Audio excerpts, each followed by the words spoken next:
مولوي صاحب سلامونه ستړی مشه. السلام علیکم ورحمت الله وبرکاته.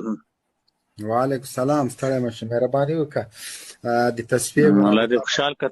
تاسو درنه حضور ته سلامونه نیکهیلي احترامات ورانې کومه. خدای کې سروغ جوړ یاست. ژوندي لره.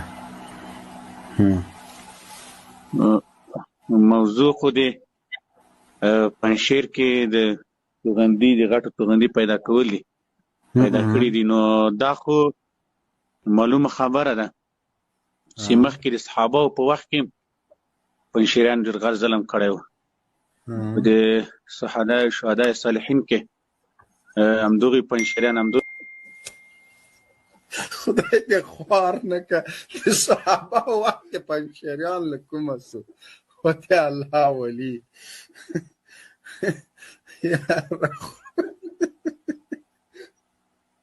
اوس پسې ګاز کنه له خندا دې بډوډې راوخوږولو.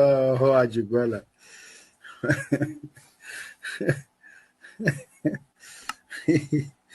نه خوله یې غلطه شوه، خوله یې مکمل غلطه شوه. همداسې یې ویلې که نه که زه غلط شوم. صحابه په وخت کې پنجشیریانو ډېر ظلم کړی. خدای ته